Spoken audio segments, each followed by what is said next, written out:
davranışları ilə, həyatı ilə, sözləri ilə sınağa çəkir. Bu sınaqdan üzü ağ çıxan insan, yaradan qarşısında vicdanı təmiz, üzü ağ dayanır. Əməllər insanı haqq qarşısında hansı yolu seçəcəyini göstərir. Əgər insan vicdanı eşidib, doğruluq yolunu tutursa, onun əməlləri də doğru olur. Söz haqqı isə daha ağırdı, bir kəlmə ilə ürəkləri ovudub. Könül ala bilirsənsə, yaralara məlhəm ola bilirsənsə.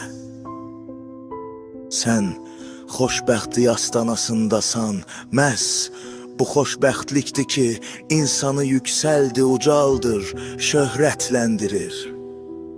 İllər keçsə də belə insanlar yadda qalır, xatırlanır, sevilir, unudulmur. Qəlbini, könlünü, eşqini sözə bağlamışdı, Aslan müəllim vətənini ürəkdən sevirdi, xaricdə yaşayırdı. Nakam həyatını vərəqlərə, dəftərlərə səpirdi. Nə qədər xaricdə yaşasa da, vətənin qələbəsinə sevinir, ağrısını ürəyin çəkirdi. Hər vətən müharibəsi illərində, hər bir şəhid üçün göz yaşı tökürdü. Hətta igid mübarizə həsr etdiyi şeirində. Kim deyir? Ebedi söndü gençliğin, önünde nur saçan yöndü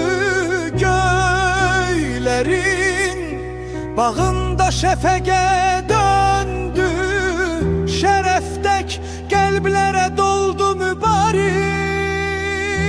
Deyən şair belə oğulları alqışlayırdı, özü gürbətdə, yaşasa da Təbriz, Azərbaycan deyirdi şair.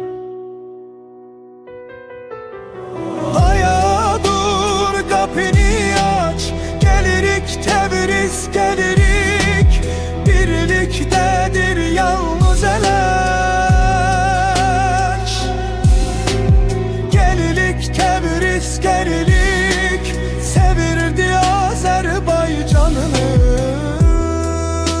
Şəmkirini, yasamalını deyirsən, hardafır yasamal dağı, Gəncə çöllərinin ərkidi o dağ, yalçın qayalardı əli ayağı, Şəmkirin əzəmət kürküdü o dağ. Nakam ömründə, qısa həyatında min illərin əzəmətini yarattı Aslan Şəmkirli. Libası qapqara, ahı qapqara, bir qadın ağlayır içimdə mənim. Taleyi incidib dönüb şahmara, bir qadın ağlayır içimdə mənim. Cenniyalar yaşadırdı içində, fəqət sığmadı bu dünyaya, getdi, əbədi olaraq getdi. Ürəklərdə qığılcım qoydu, getdi, ağrı qılığı getdi. Nakam bəxtini aramağa getdi, Leylisini aramağa getdi. Bu Məcnun yaddaşda Aslan müəllim kimi qaldı. Son anda illərin acısını sinəsinə yığdı. Vətən deyə-deyə getdi. Qonaq dəvət etmişdi bizi Şəmkirə yasamala.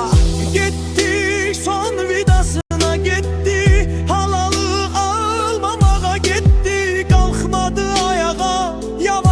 Aslan müəllim biz gəlmişik dedim, mən gəlmişəm,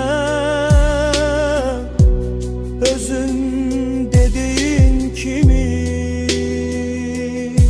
Aslan kimisən, hamının harayına çatırsan, hər işə özünü yetirirsən.